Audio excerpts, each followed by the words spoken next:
Before every NBA season begins, the general public typically has a decent idea of what they're expecting to see from each and every team and player within reason.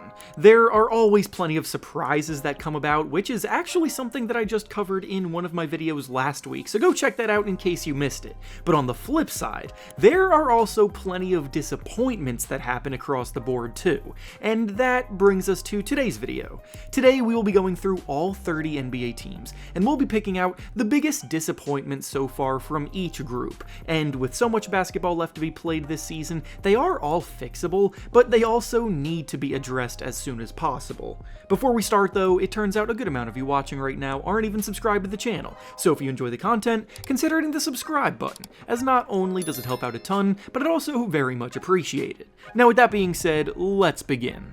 Starting with the teams in the Eastern Conference, we'll begin with the Atlanta Hawks, and the most disappointing thing about their start has been Zachary Reese-Shea failing to build on the momentum that he had at the end of his rookie season. Reese-Shea was the #1 overall pick in the 2024 NBA draft, but the truth is, his ceiling doesn't seem to be anywhere close to what the #1 pick in most draft classes looks like. He was at least starting to look like a highly impactful 3-and-D wing in the second half of last season, which led many to believe he could bring that progress into year 2 and progress even further, but instead, he has reverted back to what he looked like to start the beginning of his rookie season, which is an inconsistent, slightly inefficient wing player that plays good, not great defense, and doesn't possess nearly enough creation skills to be locked at as a star in the making. Next is the Boston Celtics, and the most disappointing thing about their start has been that Derek White has failed to step up when thrust into a go-to role. When Jason Tatum suffered a torn Achilles, the Celtics opted to shed a lot of their hefty salary to undergo a mini rebuild here, and as a result, Derek White now found himself as one of the team's primary ball handlers and go-to scorers, after essentially being an elite 5th option during his time in Boston prior. Well, as we are now learning, not all role players are built to succeed in a heightened role, as White has really struggled as one of the primary focuses of opposing defenses, scoring just 14 points per game, shooting 33% from the field and 26% from 3. Next is the Brooklyn Nets, and the most disappointing part about their start has been the way that the team is treating the rookies. The Nets stink, let's not kid ourselves. They're a rebuilding squad with a lot of youth on the roster and lack any kind of high-end talent needed to keep up with today's best.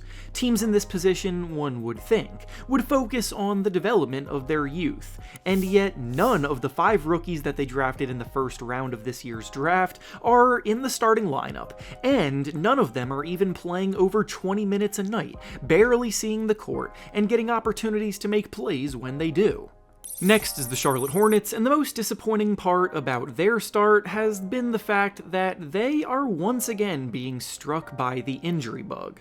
I feel for Hornets fans because out of the gate, this team did look like a group that could be a dominant offense at full strength, but that didn't last very long. Brandon Miller has only played in 27 games last season, and unfortunately he suffered another injury in the second game of this year, and now LaMelo Ball is once again missing time due to ankle issues. They're running out of time to try to make this core work, and things will only escalate further when they can't reliably stay on the court. Next is the Chicago Bulls, and the most disappointing thing about their start has been that Kevin Huerter's 3-ball has not returned. The Bulls have been overachieving quite a bit out of the gate, so it's hard to nitpick a disappointment, but after having his career starting as a sharpshooting threat, the fact that Huerter is now one of the league's least efficient volume 3-point shooters 2 years in a row is not looking good for his future outlook. Next is the Cleveland Cavaliers, and the most disappointing thing about their start is Lonzo Ball's scoring production. Last year, the Cavaliers were the #1 ranked offense in the NBA because they were able to dominate with strength in numbers, who could all score in bunches. They let Ty Jerome walk in free agency this summer, and they replaced him with Lonzo Ball, who does far better job passing in the ball and making plays for others, and his defensive production is better too, but Jerome's on-ball scoring and creation has been greatly missed, as Lonzo is scoring just 4 points per game, shooting 28% from the field and 23% from 3, and the Cavaliers' offense scores 12.1 fewer points per 100 possessions with Lonzo Ball on the court. Next is the Detroit Pistons, and the most disappointing part about their start has been the play of Caris LeVert.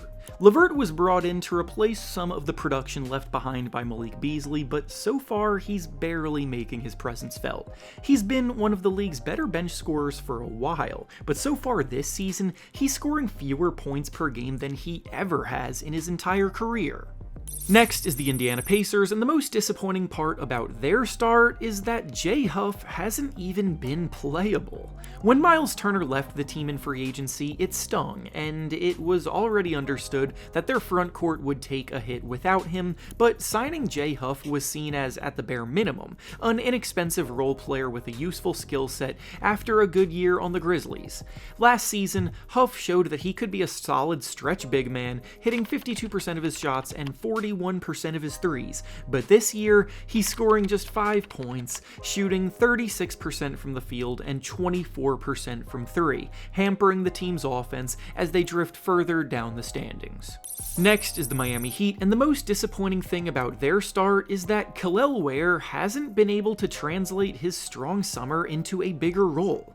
This one's a nitpick for sure, because objectively the Heat's rotation is filled with players all playing pretty well in their roles, and they are staying afloat in the absence of Tyler Hero, but in the Summer League and preseason, Kel'el Ware was absolutely dominating, and now that the real action has started back up, we're seeing some of the little mistakes he was making as a rookie come back, especially on the defensive end, and he has failed to lock down the starting center spot that once seemed destined to be his. Next is the Milwaukee Bucks, and the most disappointing thing about their start to the year has been Kyle Kuzma's shooting woes. Ever since the Bucks traded Chris Middleton for Kyle Kuzma last year, the deal has looked like a mistake. He's been relegated to a bench role where his shot selection remains iffy, his three ball has been painful, falling at just a 25% clip, and the team performs worse when he is on the floor. So in a year where so much is going right for Milwaukee so far, this is still a work in progress. Next is the New York Knicks, and the biggest disappointment with their start has been Karl Anthony Towns struggling in new coach Mike Brown's system. It's not just about Towns' reduced production that points to his struggles in the new system, it's Towns himself admitting in interviews that it's going to take some time getting used to it, and Brown himself saying that some of Towns' best performances have come when he hasn't even impressed in the box score, so it's more just about getting his role down.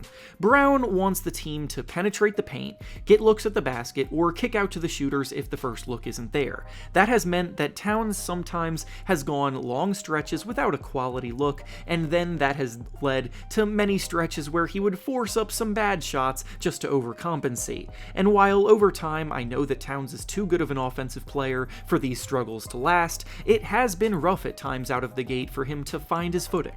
Next is the Orlando Magic, and the most disappointing thing about their start has been Franz Wagner's utilization. Franz is probably this team's best playmaker, and yet his work as a point forward has been grossly underexplored this year. One of the biggest problems with the Magic's offense over the years has been that they don't have enough creativity or playmakers to make the lives of their scorers easier, and what makes it even harder is the fact that they're holding Franz back from potentially being that guy. I'll start by saying that you need to know there is a difference between usage and time on the ball, as Franz does actually have the second highest usage on the team behind Paolo Banchero, but he actually only spends the 6th most time on the ball per game and on the team, and that sounds certifiably insane for an all-star talent. Next is the Philadelphia 76ers, and the most disappointing part about their start has been that Joel Embiid has had to be on a minutes restriction. I understand why, and I do believe that it's the right call at this point in time after the severity of the knee issues that he's been dealing with, but that doesn't stop it from being a bit disappointing to have to see him held back night after night. He's playing just 23 minutes per game and is still averaging 20 points per game, making bucket getting look easy in doses that he is on the court. Next is the Toronto Raptors, and the most disappointing thing about their start has been Immanuel Quickley not looking like a franchise point guard that they hoped he could be. The Raptors signed Quickley to a $175 million contract extension bit prematurely, hoping he could be someone that blossoms into a borderline all-star caliber talent, but I just don't think he'll ever be able to live up to that hype. His defense is a bit of a mess, he's incredibly streaky, and this year so far he's scoring just 14 points per game, shooting 40% from the field and 34% from three. Next is the Washington Wizards, and the most disappointing thing about their start has been that Bub Carrington has regressed. Their first-round pick from last year's draft had a promising yet inconsistent rookie season, but what rookie year doesn't come with inconsistencies? Well, when year 2 comes around, those rookie mistakes start just becoming mistakes, and they are a lot less excusable. Carrington has lost his spot in the starting lineup and is averaging just 6 points per game, shooting 29% from the field, and while he fights hard out there, his feel for the game is a long ways away from being reliable. Now over to the Western Conference teams. Next up is the Dallas Mavericks, and the most disappointing thing about their start has been that Klay Thompson looks completely finished. Klay has had a long, outstanding career as one of the best shooters the game has ever seen, but he may be at the end of the line as a useful contributor. He too just lost his spot in the starting lineup because he's been a complete liability on both ends, getting cooked on defense while scoring just 7 points per game, shooting 26% from three. As the year progresses, I wouldn't expect that kind of shooting slump to stay this horrid, but it needs to be understood that he is more of a name than a useful player at this point. Next is the Denver Nuggets, and the most disappointing thing about their start has been that Cam Johnson is struggling to adjust to their lineup. When the Nuggets got off of Michael Porter Jr.'s contract this summer and were able to flip him for Cam Johnson, the fit seemed perfect on paper, but unfortunately the game is played on the court, not on paper. Johnson is averaging just 8 points per game, shooting 37% from the field and 23% from three, and as someone with a long track record as a sharpshooter in the league who just averaged 19 points per game last season, I have no doubt that he will improve with time. It's just been a painful learning curve so far. Next is the Golden State Warriors, and the most disappointing thing about their start is that Al Horford also looks completely washed up. The Warriors waited all summer long to make Al Horford their marquee free agency signing, but despite still showing signs of life over the last few seasons in Boston, it's looking like, at age 39, that is where his level falls off. If nothing else, Horford has always battled hard on defense and made his presence felt, but he's not even successfully doing that this year so far, and when you throw in the fact that he's shooting just 29% from the field and 20% from three, you get a bad player out of the gate. Next is the Houston Rockets, and the most disappointing thing about their start has been how many turnovers they commit. The Rockets have overcome a lot and are getting outstanding play all throughout their rotation, dominating both offensively and defensively so far, but the one red flag that pops up night after night is how many times they cough the ball up. They commit the second most turnovers per game in the NBA right now, behind only the lowly Washington Wizards, and while they've still been able to generate a ton of points, their thin backcourt definitely contributes to all of these turnovers, as non-playmakers have the ball in their hands a lot more.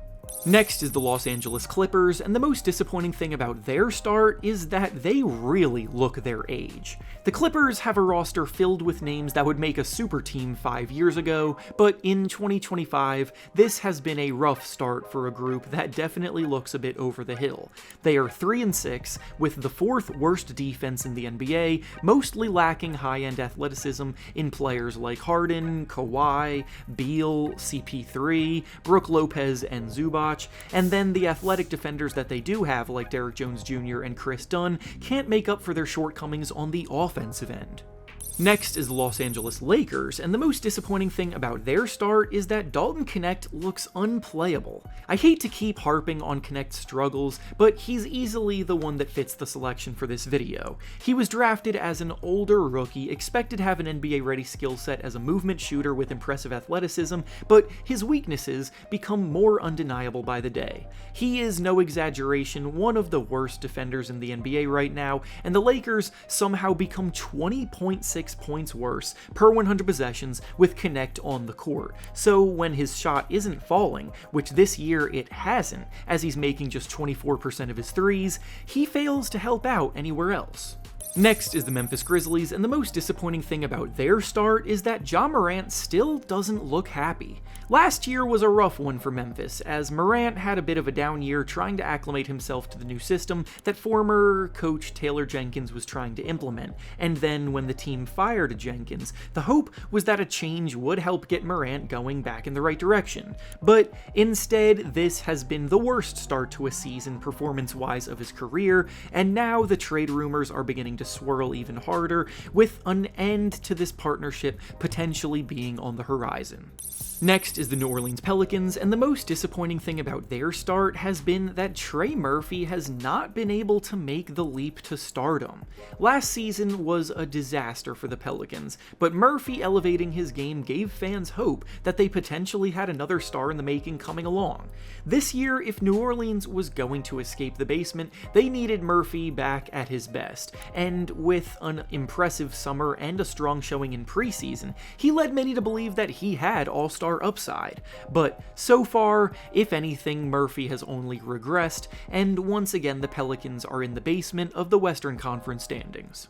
Next is the Oklahoma City Thunder, and the most disappointing thing about their start to the season has been Lou Dort's shooting. The defending champions once again look like world beaters with the best record in the NBA despite being without Jalen Williams, and for the most part, they are still a well-oiled machine with insane depth playing well. So I had to nitpick a bit for the selection here, and Dort's shooting slump becomes the choice by default. He's scoring just 7 points per game, shooting just 19% from 3 through 10 games, and for a team that admittedly isn't the best shooting group as a whole, ranking 24th in the NBA in three-point shooting, this is worth monitoring. Next is the Phoenix Suns, and the most disappointing thing about their start has been that Kamon Maluach has not been able to see the court in his rookie season that much so far. The Suns knew when they drafted Maluach 10th overall that he was a raw project of a pick and his development was going to take time. But the fact that he is essentially only seeing the court during garbage time as a rookie, playing about 5 minutes per game, is puzzling. The Suns insist that they are trying to be competitive, but nobody looks at them as a group that can make a serious run, and stunting your raw rookie's growth in favor of trying your hardest to finish 500 just seems like a waste of everybody's time. Next is the Portland Trailblazers, and the most disappointing thing about their start has been that Shaedon Sharpe is also regressing. It's year 4 for Sharpe now. This is the time where the excuses you used to get as a young prospect start to fade, and consistent production needs to be seen if a team is going to prioritize you as a go-to piece of their future. Sharpe has incredible athletic gifts, and has shown he can explode for some massive scoring nights, but he is still way too much of a negative on defense, and his three-point shot has literally only gotten worse every season, now shooting 25% from deep after hitting just 31% of his threes last season. There was once hope that Sharpe could become one of the better two guards in the NBA, with his upside being viewed as sky high, but that upside looks much more unattainable now. Next is the Sacramento Kings, and the most disappointing thing about their start has been how much individualism they play with. It's sad to see the Kings fall to what they are now after a brief re-emergence as a relevant team in the West. Their core just does not play together at all, with the lineup being filled with ball-stopping, score-first players all trying to get theirs, while also playing no defense. And despite having a ton of talent on paper, they are one of the worst teams in the Western Conference anyway because of this. Next is the San Antonio Spurs, and the most disappointing thing about their start has been that Victor Wembanyama is still susceptible to bad shot selection. When Wemby came out of the gate and put up monster numbers in the team's first 3 games of the season, most of us thought that he had fully leveled up and was ready to be in the MVP conversation. But since that point, he has completely cooled off, and some of the bad habits that he had last year are creeping back in. He has done a better job reducing the amount of threes he takes and does get more paint looks, but it does remain true that he settles for far too many contested outside shots, and his efficiency has actually gotten worse this year than last year, with a lower true shooting percentage while also making just 23% of his threes. And finally, the last team up is the Utah Jazz, and the most disappointing thing about their start has been Ace Bailey's shooting slump. Bailey had a very strong preseason, which made us think he was going to come in as a rookie and ignite the Jazz offense from day one as a microwave scorer who moves well without the ball. But instead, he's been one of the least efficient scorers in the entire league to start the year, shooting just 33% from the field and 21% from three, and it's looking like he's going to need a lot more time to adjust to NBA level defenses.